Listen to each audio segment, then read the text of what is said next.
this video lecture we are going to talk about class 11th physics chapter number 1 physical world. Okay, and from by City of High Education. और हमारा topic रहेगा fundamental forces of nature की जो ये fundamental forces हैं, जैसे बहुत सारी फोर्सेस हैं हमारे नेचर में, उन सबको हम डिस्कस करेंगे. हम जानते हैं कि हमारे पास एक बहुत बड़ा नेशन है, फोर्सेस का नोशन है, मतलब बहुत ज़्यादा फोर्सेस हमारे आसपास प्रेजेंट हैं.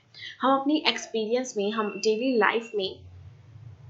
अपनी डेली लाइफ में बहुत सारी फोर्सेस को एक्सपीरियंस करते हैं. जैसे फोर्स जिससे हम पुश करते हैं, कैरी करते हैं ऑब्जेक्ट को, डिफॉर्म करते हैं, ब्रेक करते हैं उनको, वो सब हमारी फोर्स कहलाती है. हमने एक्सपीरियंस की है इम्पैक्ट, अपनी जो फोर्स का इम्पैक्ट होता है हमारे पर, वो भी हमने एक्सपीरियंस क्या है. जैसे जब किसी मूविंग ऑब्जेक्ट को हम हिट करते हैं, so we are in a merry go round. So हम वो जो मूविंग ऑब्जेक्ट है वो राउंड आगे चलता चला जाता है. सो इस इंट्यूटिव नोशन के साथ साथ जो प्रॉपर साइंटिफिक कॉन्सेप्ट है फोर्स का, वो ट्राइवल मैटर नहीं है. मतलब हम इतनी छोटी सी लाइंस में उसको नहीं समझा सकते. जैसे पुराने ज़माने के जो थिंकर्स थे, एरिस्टॉल और बहुत भी थे, उन्होंने रॉन्ग आइडियाज़ दिए थे इस बारे में, हमारे फोर्सेस के बारे में. जो करेक्ट नोशन है फोर्स का, वो अराइव किया गया था इसैक न्यूटन के बारे में, जिन्होंने एक फेमस लॉ ऑफ मोशन दिया था. तो इससे ही फोर्सेस का एक नया करेक्ट नोशन बनाया गया था.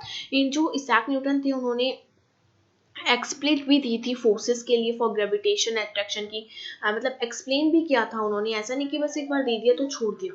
उन्होंने उसको एक्सप्लेन किया, उसको करेक्ट बताया. जो हमारे मैक्रोस्कोपिक वर्ल्ड है, जो ग्रेविटेशन फोर्सेस को अगर हम बाहर रखें, तो उसके अलावा जो मैक्रोस्कोपिक वर्ल्ड है, इसमें हम बहुत सारी काइंड ऑफ फोर्सेस से अट्रैक्ट होते हैं, मिलते हैं, एक्सपीरियंस करते हैं. Like muscular force, contact force, जो बॉडीज के बीच में फ्रिक्शन जो है, ये भी एक कॉन्टैक्ट फोर्स है. किसके बीच में? Parallel to the surface in contact.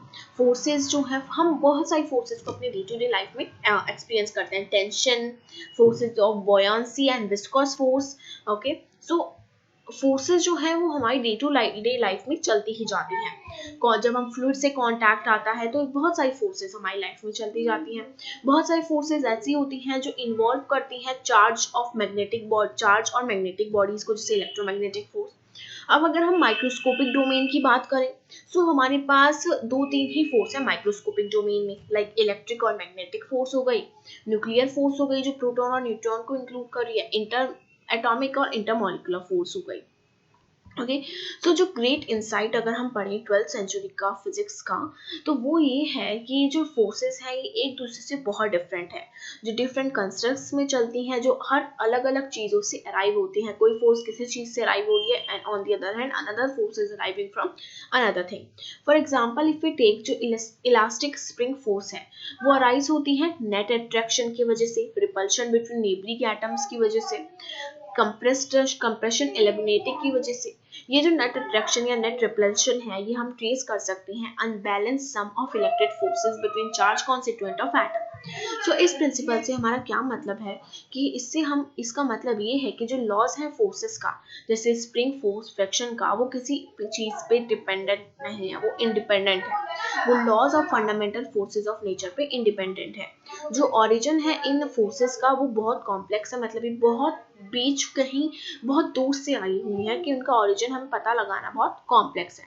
अब जिस टाइम पे हम चल रहे हैं, 221 में हम चल रहे हैं, इस स्टेज पे अगर हम 4 फंडामेंटल फोर्सेस को समझेंगे, ओके, इस स्टेज में हमें भी 4 फंडामेंटल फोर्सेस समझनी ही इंपॉर्टेंट है.